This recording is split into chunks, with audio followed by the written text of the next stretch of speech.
Hi guys and welcome back to my channel. Today it is time to update my Panda face palette, which is from MAC.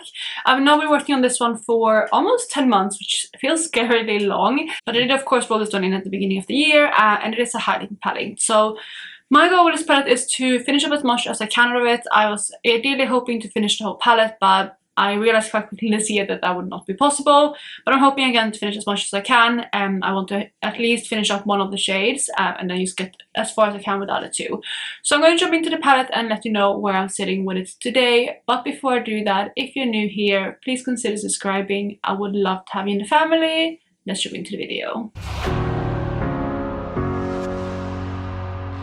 So we'll go ahead and roll the footage of what this palette has been looking like. Of course, we do have quite a lot of footage to get through because I have been working on it for so long. So as I mentioned, it does have 3 highlighting shades in it. We have the lightest shade in the palette, which is called Blitzed Out. Then we have the center shade, which is the largest pan, and it is the darkest shade in the palette. It is called There She Glows. And then lastly, we have the kind of pinkier toned highlight, which is my favorite in the palette, and that is called Out on the Tinseltown.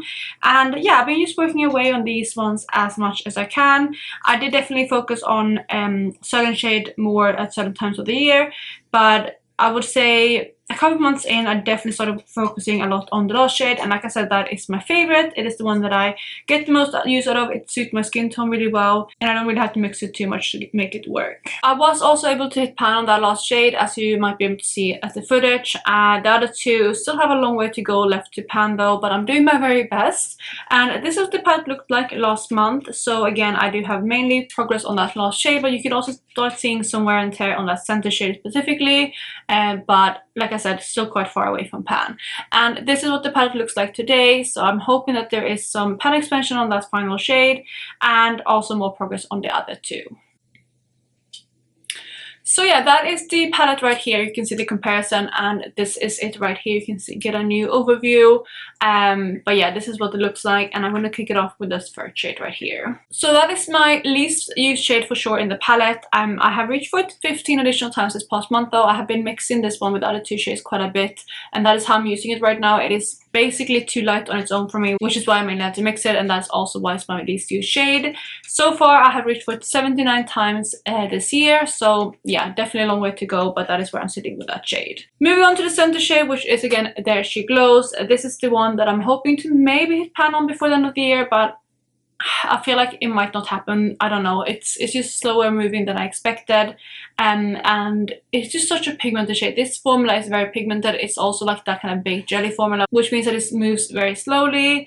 But this specific shade I have reached for quite a bit this past month. I have reached for 23 times for a total of 132 uses this year. So very happy with that, and I'm getting a lot of use out of it. And I'm just really frustrated that it's not showing more love after that many uses. Then the final shade, again, my very favorite shade, I'm just going to point it down, but that one down here is the shade Out on the Tinseltown.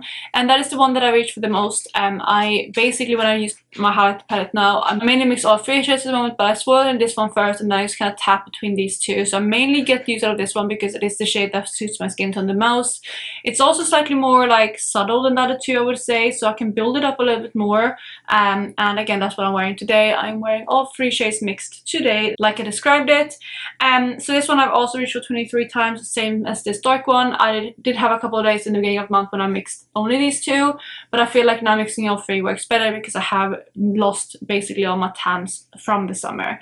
So yeah, 23 additional uses on that shade, and I have 161 uses in total at this point. So that is just the palette right here. Not too much obviously to get through because I only have the 3 shades.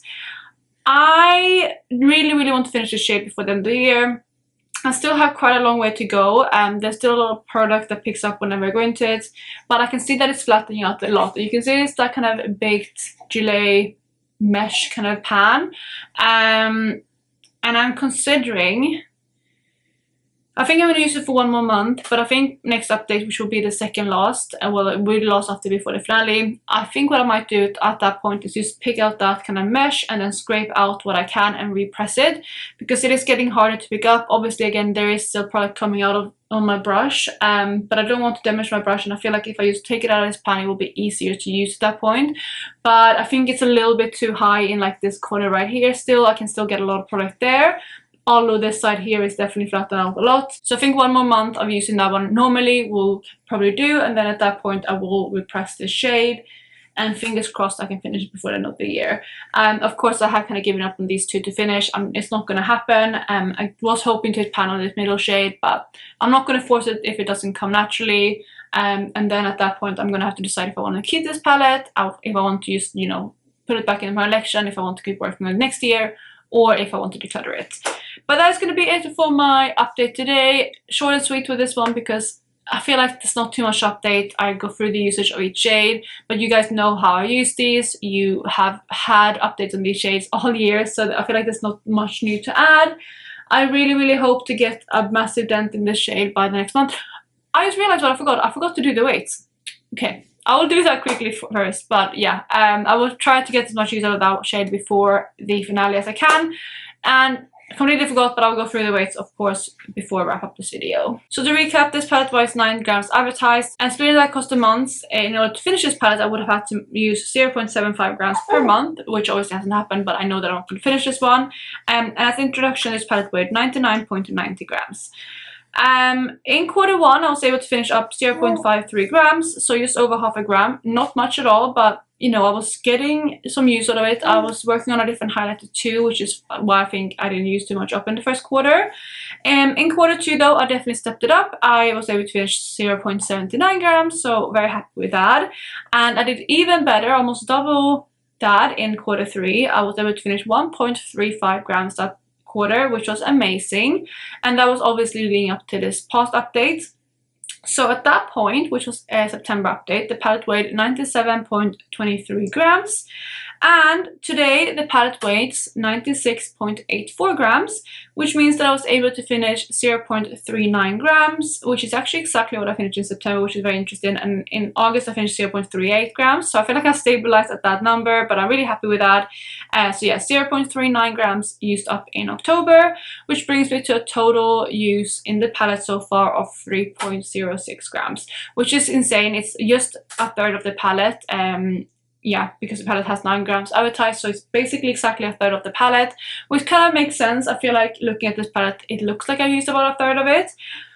But I mean, we only have 2 more months left of the year, and that makes me feel like if I wanted to pan this one to completion, it would be like a 3-year project. Because I mean, this year I've been able to use my favorite shade, and I'm going to be able to use slightly more than a third of the palette. But then when I get into my kind of slightly less favorite shades, I feel like I'm going to use less of this palette, and that kind of makes me feel like it will take me 3 full years to pan this palette, which is why I'm kind of, for the first time, considering maybe decluttering this one at the end of the year, or just take a break from it. I don't know, but let me know what you think I should do. I still have 2 more months to decide, and I can always put it back in my collection and declutter it at a later point, but I am really going to push to finish that last shade in the palette. So now we're going to go ahead and wrap up the video. Let me know if you're doing a pan that face palette and how you're doing with it. Are you going to hit your goals you reckon before the end of the year? I feel like the end of the year is approaching very quickly. It is scaring me a little bit, but I'm also very excited. But I'm going to crack on and get as much progress on this palette and everything else in different projects before that point. And in the meantime, I hope you guys are having the best day, and I will catch you in my next video. Bye guys!